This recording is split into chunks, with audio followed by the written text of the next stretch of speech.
In 1536, when Calvin says yes to Farrell, and he joins the Reformation movement there, one could not have anticipated at that point that within just 2 short years, Calvin would be banished and exiled from the city itself, and that he would be blamed by just about every other reformer in the Reformed Swiss region for having provoked the controversy in the first place. Well, a lot of people are aware that Calvin was kicked out, and a number of people assume that the issue is the Lord's Supper. It's sometimes said that Calvin wanted weekly communion service and that the city wanted it monthly, and when he crossed swords with the city, that in the end they had him banished over this individual issue.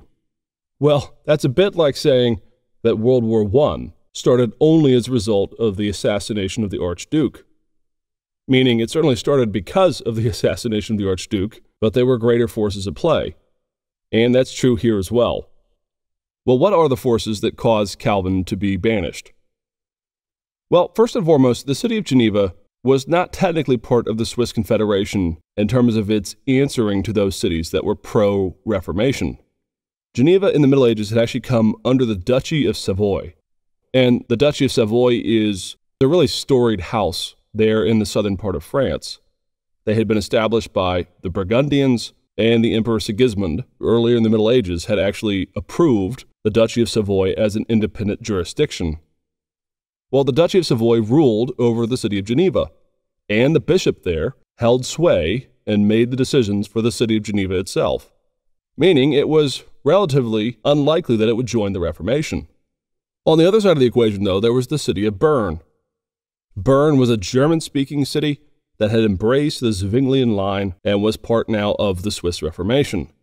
They had a principal theologian there of a number of different stripes over the years. Well, Bern wanted to affect the Reformation, and it was a relatively powerful city. It had a pretty significant military force, for example. It was a city that was not to be messed with. Well, in 1536, the same year that Calvin agrees to stay in the city of Geneva, the Bern military marched itself down and they annexed the city of Geneva for itself, which effectively cut Geneva off from the Duchy of Savoy and the bishop down there.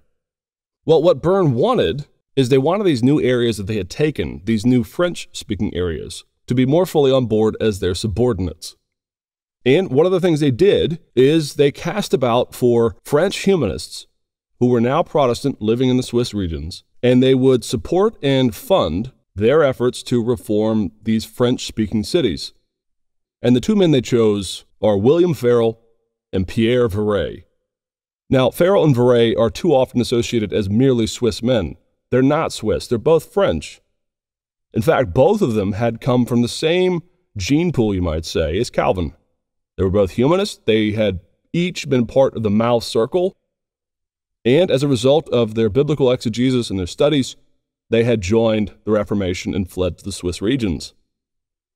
Well, the city of Bern conscripted these guys and sent them out. So, for example, in fall of 1530, Farrell, ministering in the city of Neuchâtel, essentially browbeats and through a very forceful, aggressive form of reform, twists the arm of the city so that in the end they agree and adopt the Reformation, making Neuchâtel the first French-Swiss city to actually come over to the Reformation side. Perret himself was equally hot-headed and was a leading reformer from France who was sent by Bern to a number of different cities, but eventually he lands in the city of Lausanne, where he will, like Farrell, work hard to effect the Reformation there. Well, in 1536, when Calvin is confronted by Farrell, Perret is actually in the room as well. Both of them, in a manner of speaking, are saying, "You're one of us. You're one of these French humanists who has come down here and has joined the Reformation. Now they say you must stay with us and help Geneva, newly annexed, move closer and closer to the Reformation position." And so when Calvin agrees in 1536 to join the reform movement there in Geneva, again, he was not coming to a blank canvas. He was coming to a really tense situation where this city has now been brought under a German-speaking military powerhouse in the city of Bern. And Geneva itself, lacking in any real military force and lacking any real size, it was only about 12,000 people, it was caught on the horns of a dilemma. Will they embrace the Reformation, or will they resist it and return to the Duchy of Savoy? Well, the city of Geneva at this time is run by a number of different councils and groups. The most important of them are the Small Council. They are 20 members, run themselves by 4 syndics. And the Small Council, led by the syndics, really makes the majority of the decisions for Geneva. Throughout Calvin's life, and well beyond, in fact, it is the Small Council that hires and fires pastors, that pays their salary, and that directs all manner of things related to the church. Beneath them was the Council of 200. This was a wider group elected from the city who, in a manner of speaking, had to ratify the decisions made in the Small Council. Their influence was significant, and so their election cycles were relatively important. And lastly, there was also something called a General Assembly, which is the head of every household quarterly, 4 times a year, would meet and discuss things related to the city and other matters. But the authority of the city is very much held by the Small Council and the Council of 200, and in particular from the Small Council. Well, the problem here, of course, is that now that the city is annexed, and now that it answers to Bern, it's in a bit of a tense situation. Well, Calvin and Farrell, though they are backed by the city of Bern, are essentially nobodies. They are not very well known. The only thing known about Farrell is that he's a hothead, that he is difficult to manage, and that he is prone to violence. Well, one of the things Farrell does to Calvin is he stokes up in Calvin some of the worst parts of his psyche, some of the worst parts of his personality. And you just have to appreciate the fact that Calvin is now in exile. He has left everything behind. He's left family, friends. He's left his career. And now he's in a relatively backwater area of the world. Calvin, as we've said from time to time, is a bit of a snob. He is well educated, and he will bristle whenever people challenge his opinion.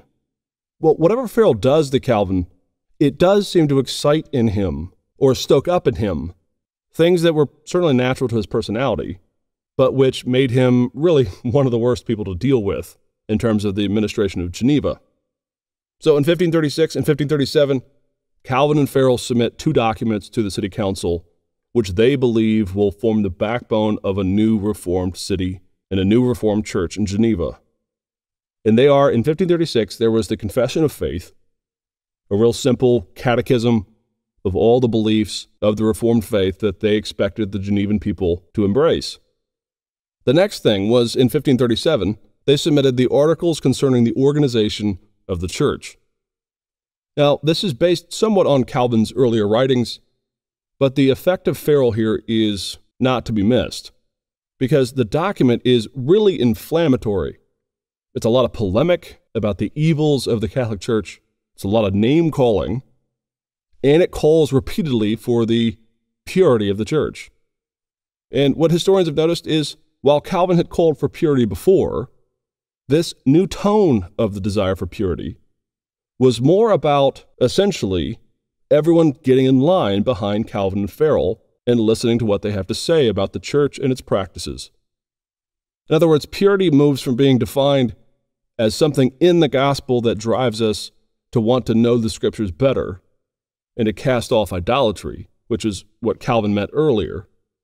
Now it becomes essentially, get in line, this is our Reformation, you're going to do what we say. Now, whether or not it's intended to be that way, the tone of the document certainly drives to this conclusion. Well, as you can imagine, with this being the kind of cultural backdrop, the sociology that's involved, Calvin and Farrell are really in for it when it comes to their relationships there in the city of Geneva. Calvin at this point is around the age of 27 or 28. Really only a young man by the standards of those who were around him. And Farrell really does, again, have an influence on him.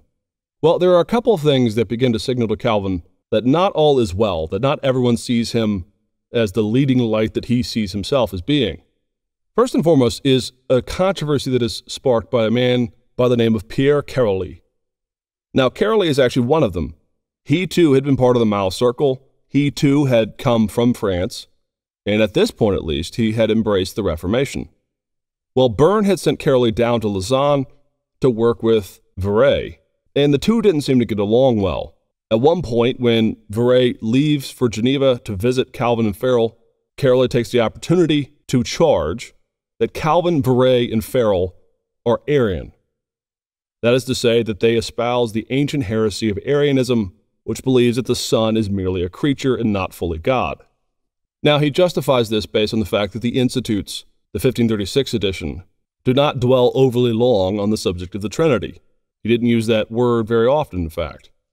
Well, that's hardly justification for calling Calvin an Arian, but still, Caroli really seems to be jabbing at something here. And people have sometimes accused him of being kind of stark raving mad. The fact of the matter is what Caroli is doing is he's taking his personal struggles with these men, and he's leveraging the fact that they are frankly not well known at all in the Swiss regions. In fact, it's telling. The theologians and the pastors in Bern and Bullinger in Zurich are not quite sure what to make of this. They don't know Calvin personally. None of them have ever met Calvin. They know that Farrell is kind of crazy, kind of a hothead, and Perret himself is a bit of a newcomer on the scene. And so when Caroli argues this, and when he makes this point, the leaders of Bern and Zurich are left with no other choice but to put the thing on trial in a manner of speaking. And so, very soon, there was held a meeting in Lausanne where Calvin came forward, as well as Farrell, and defended his Trinitarian orthodoxy. But he didn't just do that. Again, sparked and inspired by Farrell, Calvin really sort of lashed out and really went after Caroli. And in the end, Caroli was dismissed from his post in Lausanne. And he would go on to cause enormous trouble, frankly, for Calvin and the Reformed faith thereafter.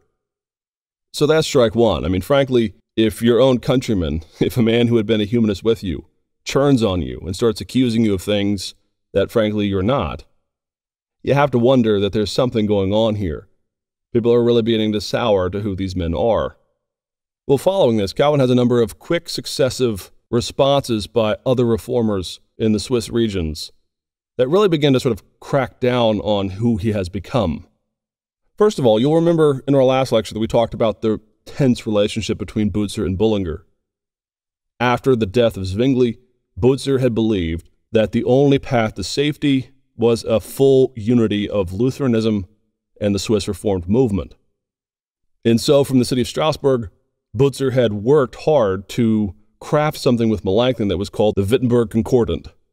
And this was a confessional document that eventually, strangely enough, neither Luther nor anyone in the Reformed movement ever embraced. But this was a document that was designed by Butzer to pull Strasbourg into the Smalkaldic League in an effort to ensure their safety.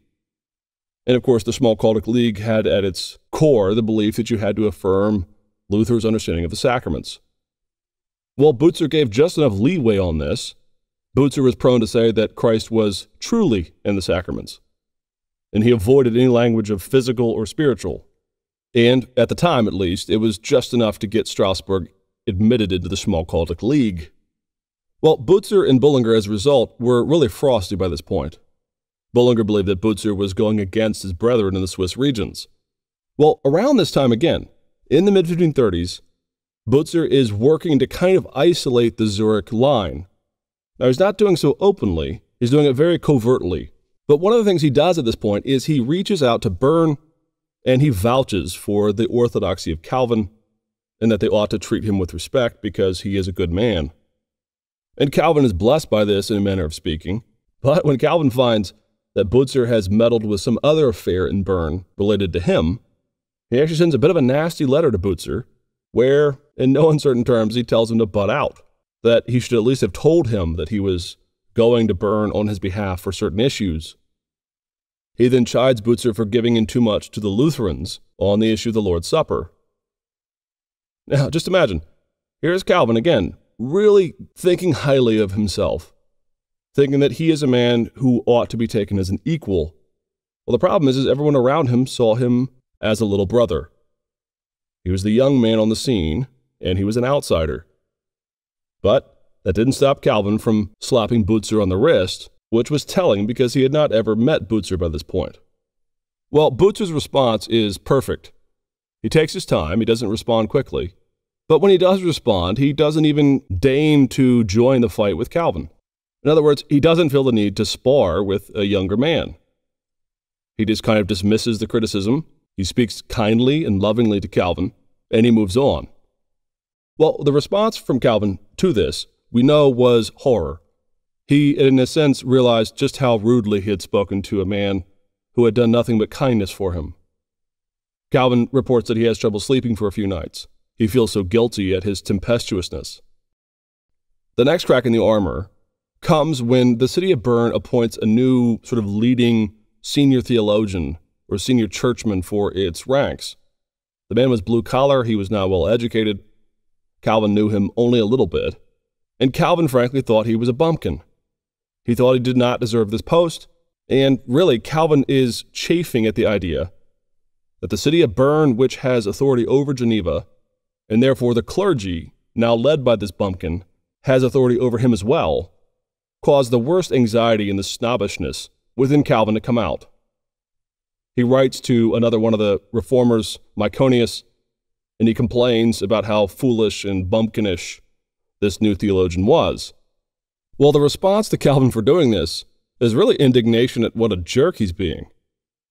Calvin is reminded that the man in Bern was actually an upstanding man, that though he was not well educated, he was not a heretic, and he was actually a man of upstanding value and integrity. So again, Calvin being told to shut up. Thirdly, and the last thing, is Calvin has published his Epistolae Duae at this time. And Epistolae Duae just means the two letters, and these are two letters that Calvin has written back to France to former humanist friends of his who have elected to stay in the Catholic Church. Well, it's in this document that you see the effect of Farrell on Calvin, because in it, Calvin is pulling no punches. He is taking to task his two friends, his two former friends, for their unwillingness to embrace the Reformation. And so Calvin has it published, and he sends it around to those in the Reformed regions with a little bit of a, how about this, guys? What do you think? And it's Wolfgang Capito, one of the other band of brothers, who responds to Calvin, and he essentially says, Calvin, why don't you ask somebody whether or not something should be published before you publish it? Which is a great response. Rather than telling Calvin that he hates it, that he finds it rude and boorish, snobbish, instead he just says, why don't you ask us if this sounds like a good idea, man? Well, unfortunately, in the end, Calvin had not yet learned his lessons, and he was still under the sway of Farrell, and his natural tempestuousness and his immaturity are on full display. What happened is in 1537, the evangelical faction within Geneva is elected to the Council of 200. Well, Calvin and Farrell smell a victory, and they double down. They give to the city council both the articles concerning the Reformation or the order of the church, and they give them the catechism. And they stress that the city ought to require an oath of every citizen in Geneva that they either embrace these documents, embrace the faith and the theology within them, or they will suffer excommunication. Now, just to make sure that you understand this, this is draconian. This is over the top. It's one thing to submit to the city council two of these documents and ask for them to consider this and to embrace it. It's another thing to require an oath of everyone in the city on pain of excommunication. Later, after the controversy is over, a number who are hostile to Calvin and Farrell will accuse them of starting their own little papacy there in the city of Geneva, or attempting to. Well, the only problem with this demand by Farrell and Calvin is the city council had no right to make this decision. It was under Bern. For them to embrace alternative documents when Bern itself was already reformed and already had given them their liturgy and given them the order and the structure of their Reformation would have been unseemly at best. Again, the city of Bern is reformed, and it's handed over a liturgy. It's also handed over a cycle of the church calendar. Christmas and Easter and other high holidays were still embraced. The Lord's Supper was still unleavened bread, and it was celebrated monthly. What Calvin and Farrell are essentially doing is saying, we have a better Reformation, or at least a Reformation that's better for us. They weren't, in other words, necessarily rejecting the Bernese Reformation, but they were asserting their authority, or attempting to. Well, repeatedly, Calvin and Farrell are told to back off, that they cannot change the liturgy of the order of the city of Bern, and that excommunication was not in their prerogative. It was not their responsibility. Excommunication was a responsibility for the city council. Well, in the end, Calvin and Farrell decide to put their foot down and draw a line in the sand. And so on Easter service 1538, the real culmination of that part of the calendar year, Calvin and Farrell decide to take action. Given that the city council and the city itself has not embraced either the articles or the catechism, in the service itself, they decided to withhold the elements from anyone in the city who was there in the church. Meaning, they blessed the sacraments they partook themselves, and then effectively they excommunicated anyone else who was there who had not embraced their vision for the Reformation. They also held the pulpit themselves. Calvin at one point is blocking the pulpit, not allowing anyone else up there to preach. Essentially, they've taken the church hostage. And so, in the end, the city, furious at this, give Calvin and Farrell 3 days to leave the city or else be arrested. And so Calvin sells his books, packs up the few things that he has, and he and Farrell flee, shaking the dust from their feet from Geneva, and Calvin later in a letter saying that he would never again take up the mantle of the city of Geneva. And, were it not for the work of Butzer and Bullinger to restore Calvin, to restore his name, and, frankly, to teach him a little bit about humility, Calvin never would have set foot back in Geneva for the remainder of his life. Okay, that's it. Next, we're going to look at Calvin, kicked out, wounded, immature, landing in the city of Strasbourg, where he will be mentored finally by Butzer.